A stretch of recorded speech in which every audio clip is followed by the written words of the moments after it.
How we doing, guys? And welcome back to the Richie Hicks Jr. Sports Podcast. It's my Week 9 rundown of the NFL. A lot of happenings going on in Sunday's action that I definitely want to tackle, as well as some unfortunate injuries.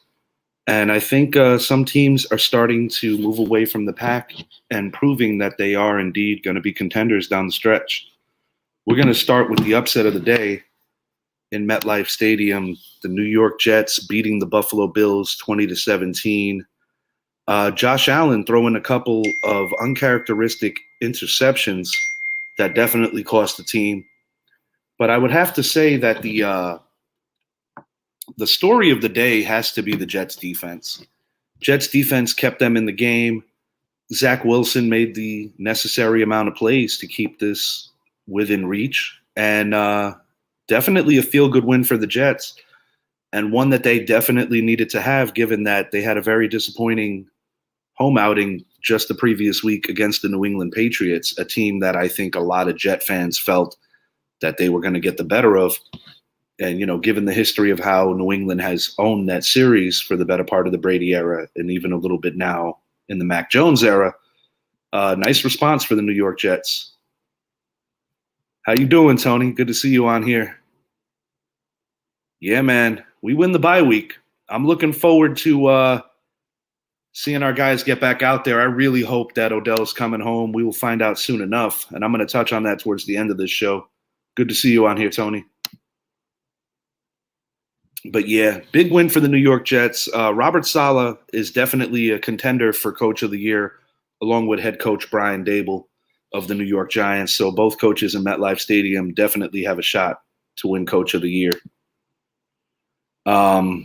This is a situation that will not warrant any Coach of the Year, and no knock on Matt LaFleur. He's had a great start to his Green Bay career. But I would have to say that this is rock bottom. Aaron Rodgers just looking completely out of sync, not looking like a four-time MVP. The Packers, unfortunately, also lost Rashawn Gary in this, and just an ugly, ugly loss to a very bad Detroit Lions team. Kind of inexcusable. The Packers have been a staple of NFC dominance for the better part of the last 4 to 5 years, constantly making appearances in the title game, last year being the 1 seed.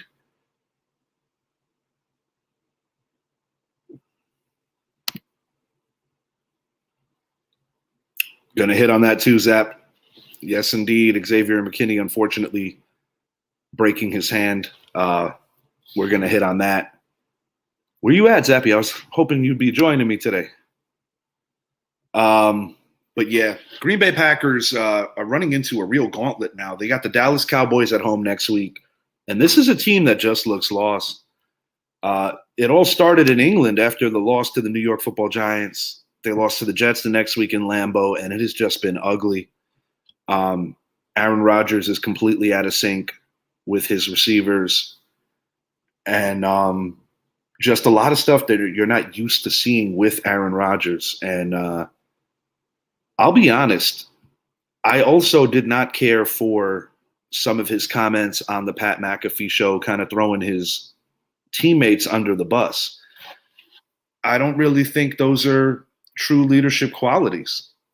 And, on my show, when we previewed this game, we felt that a lot of guys were going to step up given the heat that they were getting from the quarterback. But this goes deeper than even getting on teammates. I mean, he's getting on the coaches. And I do question if this is the beginning of the end for Aaron Rodgers in Green Bay and if he might want to try to skip out of town after this year.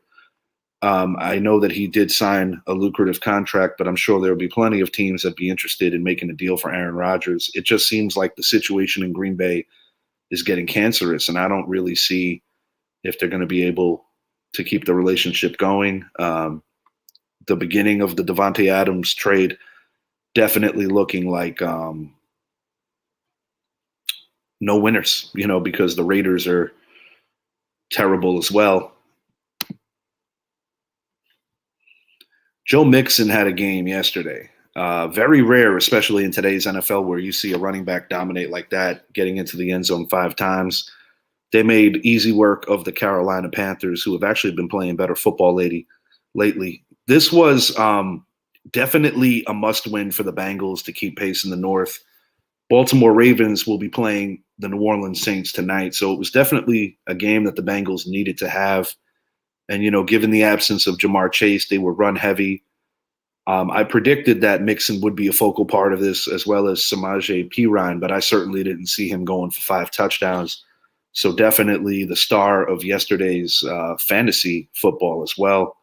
I'm glad I had him in my work league, and he led me to victory, no problem. But it definitely looks like it's a 2-team race in the AFC North between the Baltimore Ravens as well as the Cincinnati Bengals. And it's going to come down to that final month of the season. By the time the Cleveland Browns get back to Deshaun Watson for this particular season, it's going to be a little too late.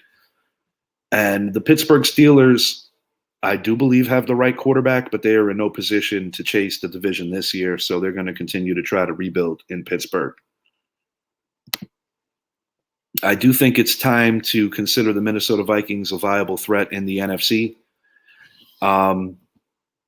Nice come from behind win against the Washington Commanders, and the Commanders have been playing a lot better. This was also a revenge game for Kirk Cousins, who formerly was a member of this team when they were the Washington Redskins. Only one loss for the Minnesota Vikings, which was a Week 2 loss to the Philadelphia Eagles. And what I saw in that game is, even in defeat, the Minnesota defense was able to keep them in the game. They shut down Philly in the second half. Now, when you consider the add of TJ Hawkinson, I definitely feel that this Minnesota offense is complete. And I think that there's a really good possibility that this Minnesota team has a chance to play deep into the playoffs. Of course, the Philadelphia Eagles, who are the only undefeated team remaining in the NFL, as well as the Dallas Cowboys, San Francisco 49ers, and possibly the New York Giants are going to have something to say about that. We shall see, but the NFC is getting very interesting. And of course, the Seattle Seahawks, who I'm going to talk about right now, this is impressive to me. They pull off a sweep against division rival Arizona. And, it has essentially, yesterday was basic and deliberate. Kenneth Walker, everybody in the building, fans included, knew what was coming. The Arizona Cardinals had no answers whatsoever. And I think it was a great put-away drive that the Seahawks put together. Kenneth Walker is really emerging as an excellent running back, especially in the absence of Rashad Penny. And, you've got to give praise to Geno Smith, who's likely going to be a Pro Bowler this year. He's having a career season. Nobody in Seattle is missing Russell Wilson right now. And, initially that quarterback competition going into the year between Geno Smith, nobody took it serious. Nobody thought that Geno Smith was starting material. Since breaking his jaw in a fight and an altercation with the New York Jets, his career has just essentially been as a backup quarterback. He got the opportunity this year, and definitely a resurrection of his career. All right, Zap, let's get you in here. We're going to bring Zappy in. Just bear with me, guys.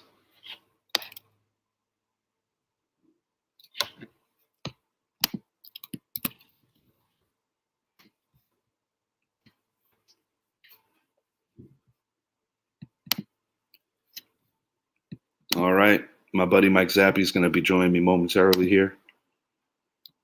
But you got to give a huge credit to Pete Carroll here. I believe that he's definitely also in the mix for a potential Coach of the Year candidate, along with Robert Saleh and along with Brian Dable.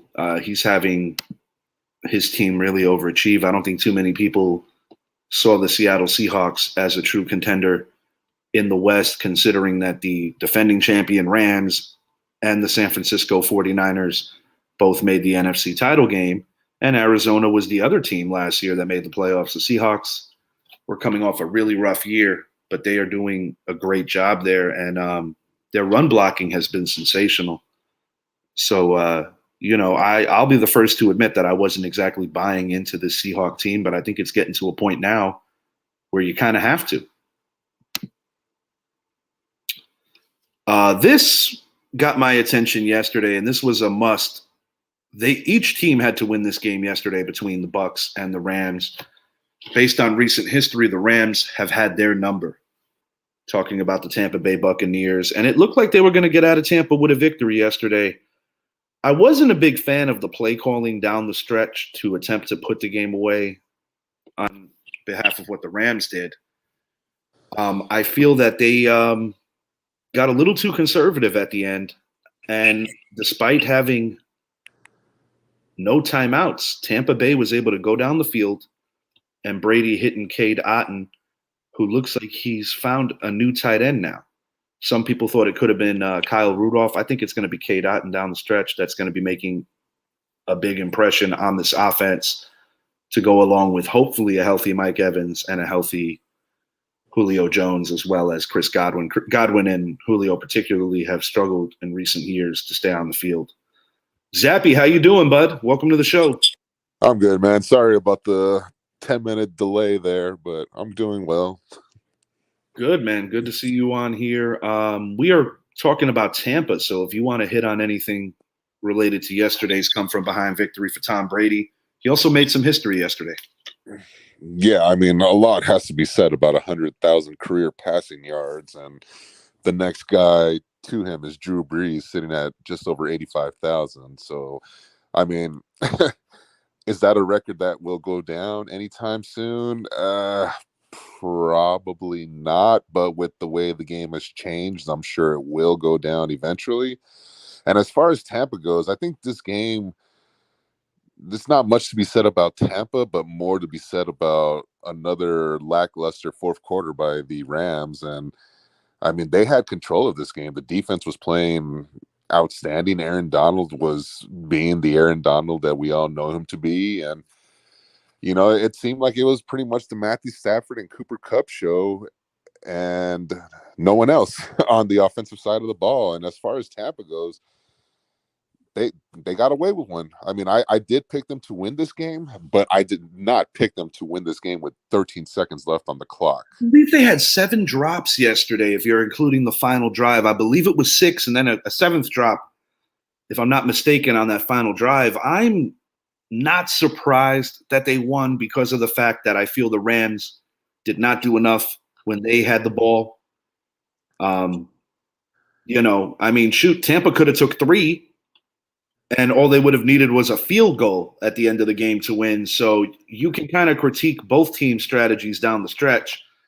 Tampa, of course, didn't have any timeouts going into that final drive, which I think makes what happened yesterday most impressive. But I think you got to point a finger at the Rams' defensive strategy. I felt that they were playing a little too soft and allowing Tampa to get anything they wanted underneath. And I honestly don't understand why you wouldn't try to get at Tom Brady through the middle of that line, which appears to be working early on. It was working. You keep it going. I do not understand why the Rams were so passive on that final drive. That I don't understand. Yeah, and especially when Tom Brady has made a career of comebacks going underneath. It's never been the deep ball. It's always been underneath passes to his slot receivers or running backs.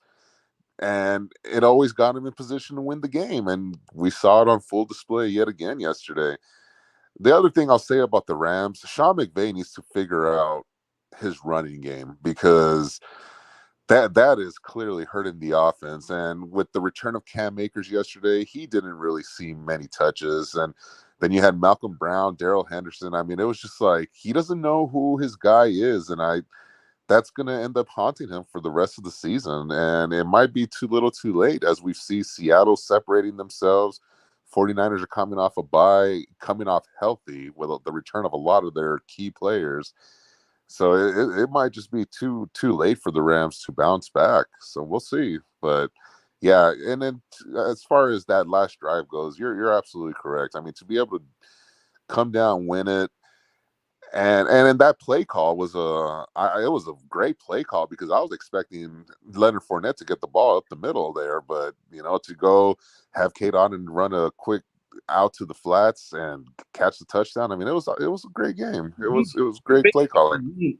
he basically went untouched on that final drive. And it's like, anyone that knows the Tampa offense, especially now, you have to account for the tight end anytime you are anywhere within 25 or so of the end zone. In this case, much closer than that. But yeah, to your point, you make a good one. The Rams' running game is in shambles. And I know that there was an issue with Cam Akers and Sean McVay, but I think it's deeper than that. I think that the reality is that the Rams just are not a good run blocking team. That is another issue that is going on here. And I gotta say, man, disappointing and definitely suffering from the Super Bowl hangover. Going into the year, I think I was a little more a believer that the Bengals would be the team to have the hangover. The Bengals have kind of been a tweener with having a couple of good weeks and a couple of awful weeks. I said earlier on the show that the Bengals definitely responded yesterday with a must-have win against the middle-of-the-road Carolina team. But yeah, this is going to give the Buccaneers some much-needed confidence going into the second half of the year. Despite the mediocrity of this division, I still believe Tampa in the end is going to win this division. I think and it puts them and it puts them right back in first place after Atlanta's lost yesterday, but it almost seems like this division is there for Tampa Bay to lose. They should win this division. They have the most talented roster out of that division. They have I want to I would say they have the best head coach in that division. They have the best offensive coordinator in that division. They have the formula. And they just need to figure out what's going on with them internally, and they'll go from there. And then as far as the Rams, there's a lot more to it. And I think with this report that came out last week that Sean McVay will only go as far as the nucleus goes, meaning if we see a Stafford and Donald decide to retire after this season, and then you have Jalen Ramsey and Cooper Kupp left, like maybe we're seeing the end of Sean McVay as well. So there's a lot going on within that organization. So two organizations that had high expectations. One of them seems to be going the other way. The other one is still on somewhat of a roller coaster, and now they're kind of going up. So we'll see. But yeah. And I also want to make a quick mention while speaking on both these teams, because in a lot of ways I feel like their season has mirrored one another. This is the ugly side of what you get when you overpay for a short-term roster for short-term goals. But it did pay dividends because these two teams hoisted Lombardi trophies in their home stadiums in back-to-back years. So there was a reward for what they did. But I think this is the other side of it that we're seeing, that, you put all your eggs in a basket, so to speak. This is the other side of it. And in both teams' cases, they lost a lot of important players over the course of the last couple of years. And quite frankly, I think they are two middle-of-the-road teams. I just think the reason why Tampa will be a playoff team is because they play in a much more manageable division. Whereas last year, the AFC West sent 3 teams. This year, the AFC West will likely send 3 teams as well. And it's going to be a heck of a finish down the stretch as we are in the midway point of the NFL season right now. We've got some other notes here things that have occurred around the league. The Los Angeles Chargers outlasting the aforementioned Atlanta Falcons. What were your thoughts on this game yesterday, Zap? The game went exactly as I thought it would go. Honestly, I switched my pick. I saw that. I noticed you pulled a quick one on there, and I was like, well, there's the one I would have had on Richie. The Chargers, I'm gonna say they got away with one. You can look at a couple of plays within the game. Marcus Mariota did miss a couple of deep balls that I'm sure he wishes he had back. Yeah, for sure. Definitely had some chances. Yeah, he had a lot of chances, and he did rush his throws a little bit. I don't know if he got a little too excited to see a streaking Kyle Pitts or streaking Drake London, but that game could have easily been won by the Falcons. And then Austin Eckler, while he was called down, I will say that was one of the most athletic plays I have seen in quite some time, where he gets tackled, and I thought he was still up. But in my estimation, that is the play of yesterday, and it's not even close. It's not even close. And unfortunately, his elbow did come down, and we know the rules of the game. But all in all, I mean, yeah, I thought the Chargers were going to struggle, especially when they're missing a lot of their key players: Mike Williams, Keenan Allen, J.C. Jackson, Yeah. Joey Bosa. Just to name a few. And the Falcons, they did get a nice relief having Cordell Patterson back in their lineup, who someone I thought you were going to play actually, but it's Yeah, not like it. I made a boo-boo playing Foreman. I do like my chances in fantasy because I still have the Ravens defense along with Chris Olave going tonight against only Alvin Kamara. Not out of the woods, but I think I like my chances. I probably could have had a few more points. Yeah, it would have gave you the points. The point made it a little more comfortable for you. Me, I needed a miracle Sunday yesterday. I went and picked up Nicole Hardman at the last second, and it paid dividends for me. So it looks like my undefeated season is going to continue. But anyways, going back to the game, yeah, and I credit to the Chargers organization to go out and pick up Cam Dicker the kicker out of UT last minute, and he comes and he hit some clutch field goals, and he hit the game-winning one, and they're riding high. They're keeping their distance from the Chiefs. That going into Sunday, it stays the same, and they're in the playoff conversation still. Whereas if they would have lost the game yesterday, people would have began to question them a lot more and said, "Is Justin Herbert really the answer at quarterback moving forward?" So yeah, there's a lot of positives, some negatives for both teams. But as far as the Falcons go, it's a young team. They're still learning, and this is those kind of losses you need in order to figure out what you have in your team. Do they bounce back, or will they continue to falter? Yeah, I see the Chargers as a team that's finding ways to win. So I do believe that they are going to carve a playoff berth out of what they've been doing, and imperfectly because to your point, they're missing a ton of players. Um, Even in defeat, I got to give a shout out here to Justin Fields in that Dolphins game yesterday. I think he played the best game of his young career. Um, the Dolphins won a shootout, and when you put those two rosters up against each other, there should be no surprise that the Dolphins would be the team to outlast the Bears.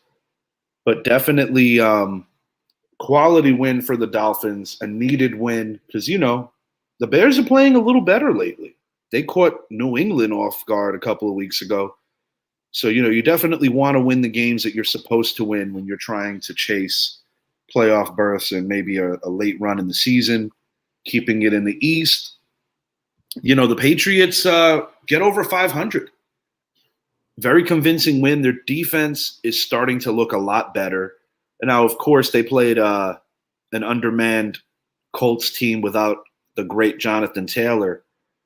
But you play who's on your schedule, and the Patriots in 2 consecutive weeks are looking pretty good. They beat a Jet team on the road that just got done beating Buffalo, and now the Patriots, while still being in 4th place, are over 500. So with the way the playoffs work, there are possibilities that 4 division teams from the same division could all end up in the playoffs. In the AFC East case, that's a very real thing. Going into yesterday, we said, oh, maybe it could happen in our division. But I do think the Washington loss to Minnesota might kill some of that. There's still plenty of games left. And last night's game, I like what the Chiefs did late. They were able to get the ball consistently and put points on the board when it was most needed, beating a very hot Titans team. And, they're keeping pace with the Bills, especially after the Bills lost. They have a loss to the Bills this regular season, but it still looks like in the AFC, it is those two that are going to more than likely be at the top with everybody else chasing and looking to pull a road upset in the playoffs. Yeah, and I got to give credit to that Titans defense because they played a hell of a game. And honestly, if Ryan Tannehill is in that lineup yesterday, I believe the Titans win that game.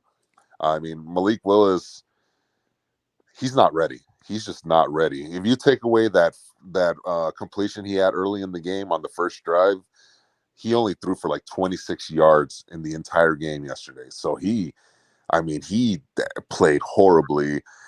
And I mean, it's easy for the Chiefs defense when you say, okay, well, Malik Willis is not going to beat us. So let's go ahead and start loading the box because Derrick Henry is tearing us apart early. And really, after the first half, Derrick Henry was non-existent. I mean, they shut him down, and the Chiefs just slowly picked away at it because the Titans defense, they're a damn good defense.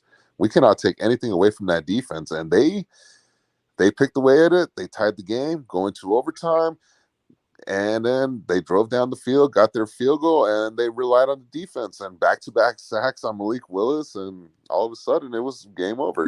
So, and Yeah, as far as it looks like the Titans have committed to Malik Willis at this point. That's the direction they're going to choose to go. It reminds me similarly to what the Dolphins did a couple of years ago when they decided to go with Tua all the way over Ryan Fitzpatrick. I'm not quite sure if this gives the Titans a better chance to win when it counts. That's yet to be revealed because I'm sure that we could critique plenty about Ryan Tannehill, even going back to last year's disappointment to the Cincinnati Bengals. We've also got some news around the league as well as a firing. We're going to start with Frank Reich here, a team that you and I both overestimated. The Colts are a bad football team, man. 3-5-1 start. Frank Reich is out. Matt Ryan, I have a feeling, might be contemplating retirement. There's been a quarterback change there, as we know. And, they got to be one of the more disappointing teams of the league, if not the most disappointing, were it not for Green Bay and Vegas.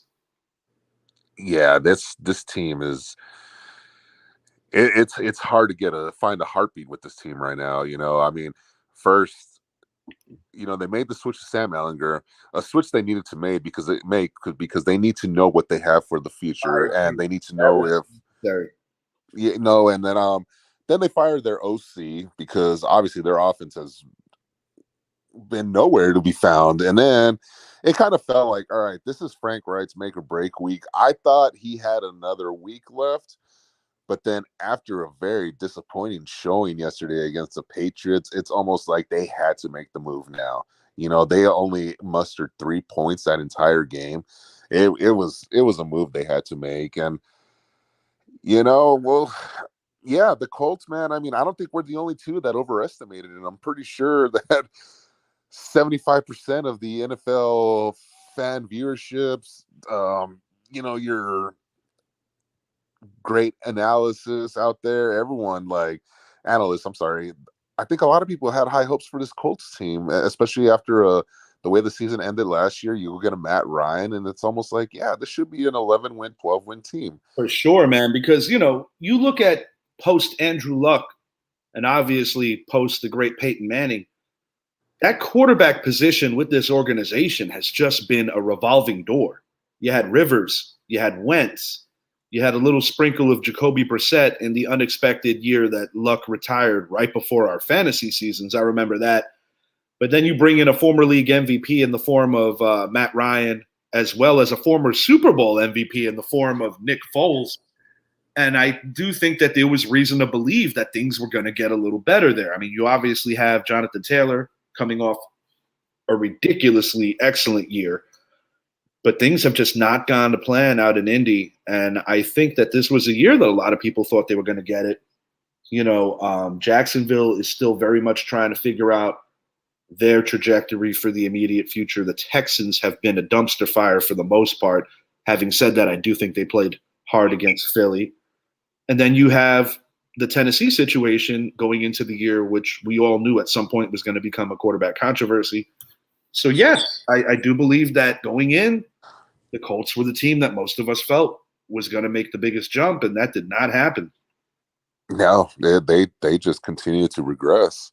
That's all they've done. And, I mean, what we've learned about the Titans is they are, without question, a running team that's going to play defense, and they're not going to pay a receiver, and that's why they traded A.J. Brown. Yes, they did. The Texans limit them when it counts most, because when you're in these heated battles, let's say hypothetically with a Miami, with a Kansas City, with a Buffalo, you need to be able to go point for point with them because, the great Derrick Henry could still get phased out of certain games. Yeah, he definitely can. And it's one thing when it's a regular season game, but if they face this Chiefs team again in the playoffs, they're I don't believe the Chiefs struggle to score 20 points again. I think they're going to have a bigger outcome.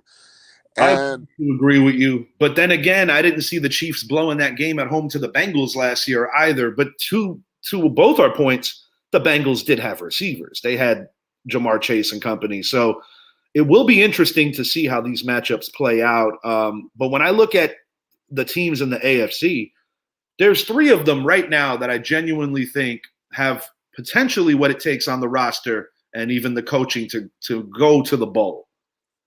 And right now, I would say, even though they lost yesterday, the Buffalo Bills, the Kansas City Chiefs, and yes, the Miami Dolphins. I am definitely buying Miami right now as a threat to both Kansas City and Buffalo. I'm not quite as confident with the Baltimore Ravens. I do think they're going to win tonight. I know you picked the other way on tonight's Monday Night Football game. But I think we're going to be seeing a close game. Andy Dalton's just been historically awful in prime time. And both teams are banged up, which tells me that it really could go either way. In an interconference game, teams that don't play each other often, I expect a good fight tonight. yeah, and I agree with you. I mean, although the Bills had a tough loss yesterday against the New York Jets, the Jets are a team that they're gonna be tough. Let's get it straight. We've been high on the Jets.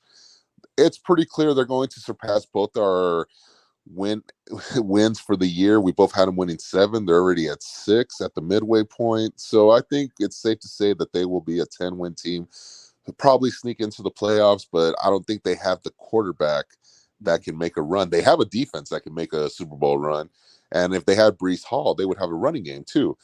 And then, but what the Dolphins have right now, I mean, gosh, you cannot stop them. You just can't stop them. Too many weapons to account for. And credit them with the acquisition of Jeff Wilson because he came in yesterday. He had an immediate impact, and he looked like he'd been with the team all year. And as far as the Chiefs go, I mean, I thought they were going to fall back, not having Tyreek Hill, the Honey Badger there, and a few other losses. But, I mean, Patrick Mahomes is Patrick Mahomes. And when you have Patrick and Andy Reid together, they're a threat. So, yeah, I definitely think it's a 3-horse race. The Titans, the formula for them is they cannot fall behind early. If they got to lean on teams and they got to get that lead early. But I don't think it's sustainable when you're playing dynamic offenses. And it was proven yesterday. They fell back early, but then they took the lead. They relied on their defense, but your defense can only do so much. And the defense did all they can do, and they still came up short. So, yeah, the AFC does seem to be a three-headed race right now. And, it's still young in the season. Josh Allen did avoid a serious injury. He is sore from what I saw a little while ago, but he'll be fine moving forward. And yeah, we'll see, man. But it's definitely getting exciting right now in the AFC. I'll say that. Final thing that we're going to hit on here because it's coming close. The Odell sweepstakes. Will he sign? I think I have an idea who you're going to say. So we're probably both going to be wearing our Homer caps right now. But Zappy, you first. I'm going to wrap up this segment after you give me your piece on this. Well, I think it's pretty clear. The two dark horses to sign Odell are the Giants and the 49ers. As all these reports have come out lately about the Packers offered the Panthers a first-round pick for DJ Moore and didn't succeed. So you would think they'd be in the sweepstakes, but now we can see that they're a sinking ship. So you can take them out of it. Then you bring on the Chiefs, who, although they came out victorious, they're still missing that receiver, and Odell definitely suits them. So obviously the Chiefs are in there. The Cowboys are, after all the reports yesterday, after that video I sent you of him, the Cowboys are well in play, and it's going to really come down to who pays the guy.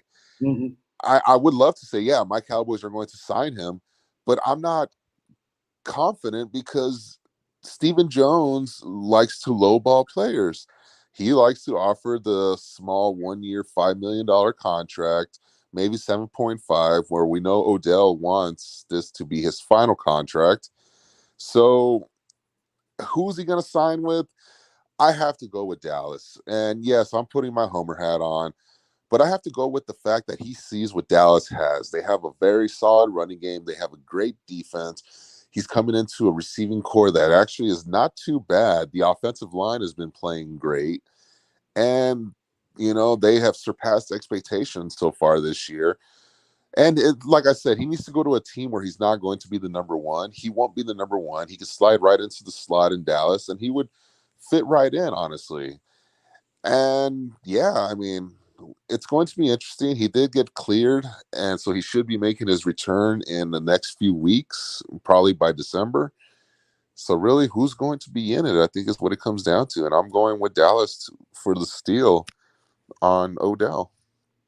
Um, I saw as recently as this morning that Odell wants multiple years with whoever he signs with. The reason why I'm still optimistic that it could be the New York Giants, he was in Jacksonville recently. There has been communication between the Giants brass and Odell, as other teams too. I think the reason why the Giants still have a puncher's chance to bring back Odell is because of the history and the unfinished business. And given the great personality that Odell is, I also believe that he has an affection for New York City. So I do believe that there could be something there. In the Giants' case, they might have to give him something short term with maybe a verbal on the side of saying that once they get into that cap relief next year, that they might be able to add to that contract. I think if Odell feels that he can trust this front office, then yes, I do think Odell comes back.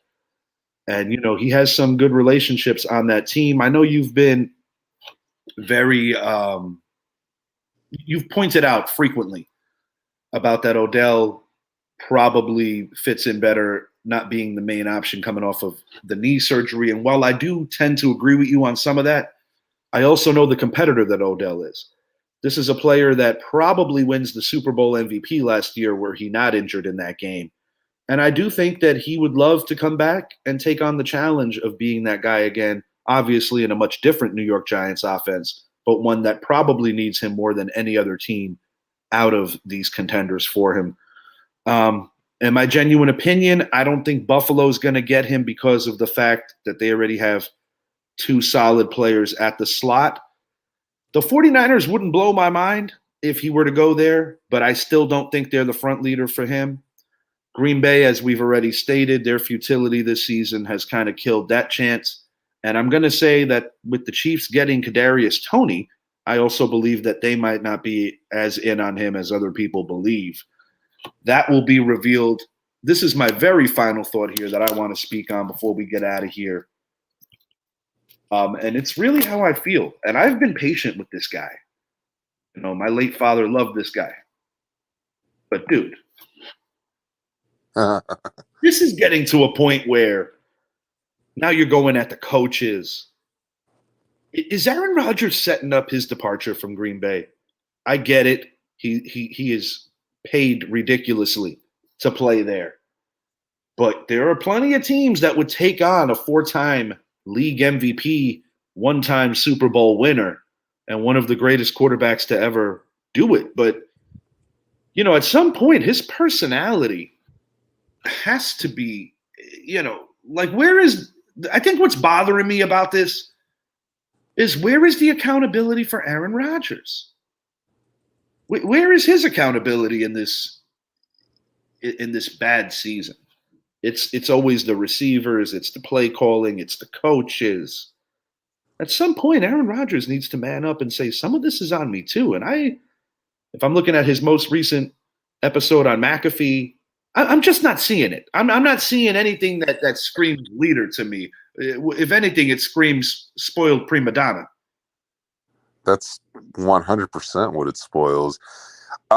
It's hard to say he's setting up his departure or the Packers would find a trade suitor to acquire his services, because the one big thing is his contract for next season is fully guaranteed. That's massive, dude. It's $60 million.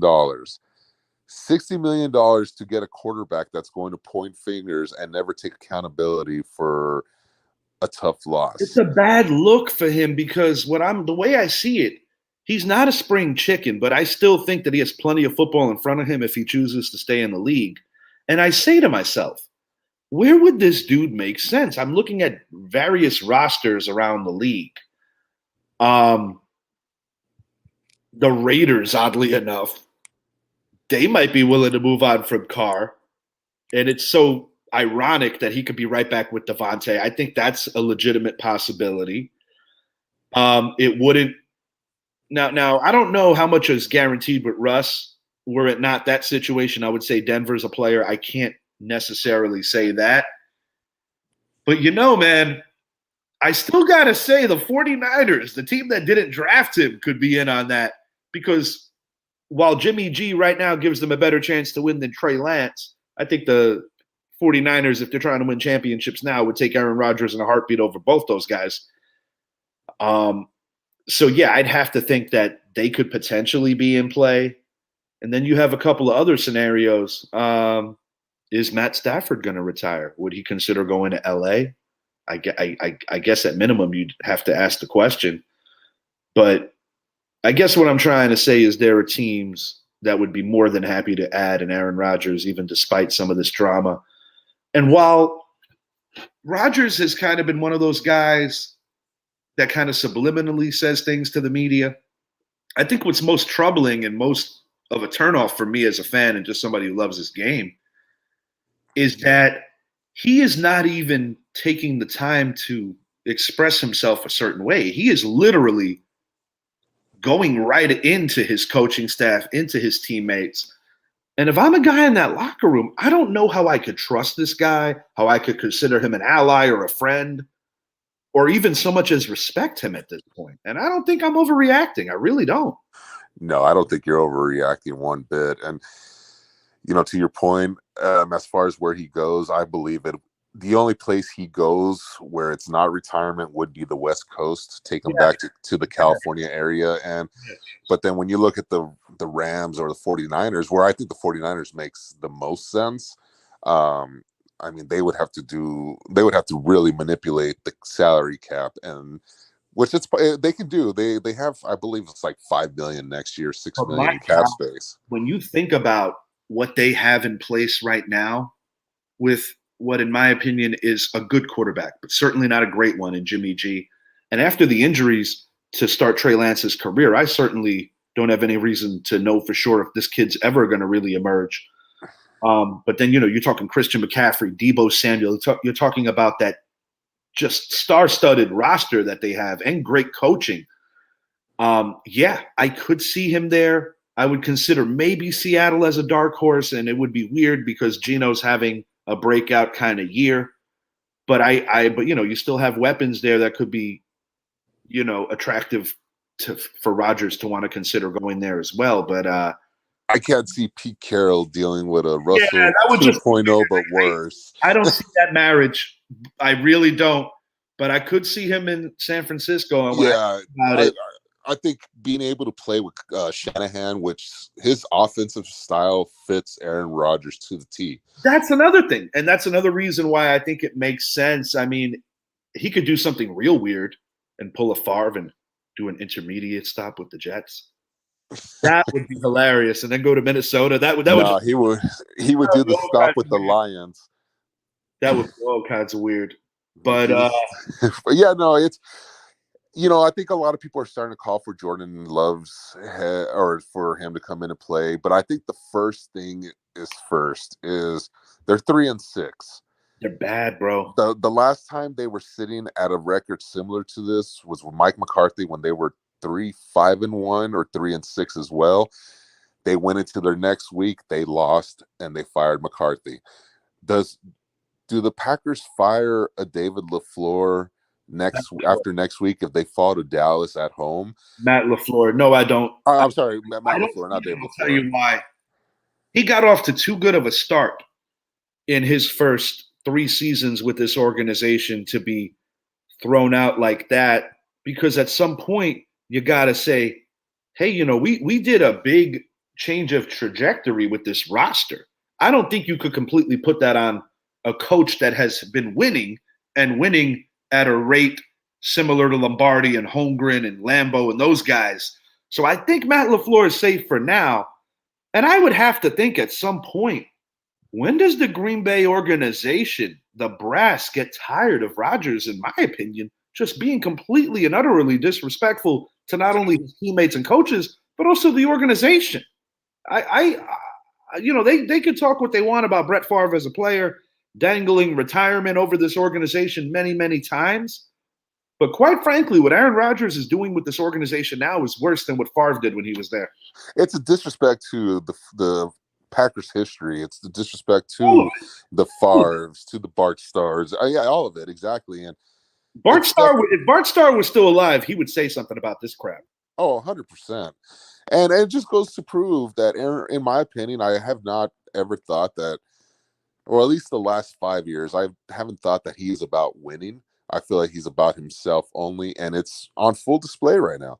Full display. It speaks volumes. And this is a guy who I have always tried to meet halfway in terms of spending.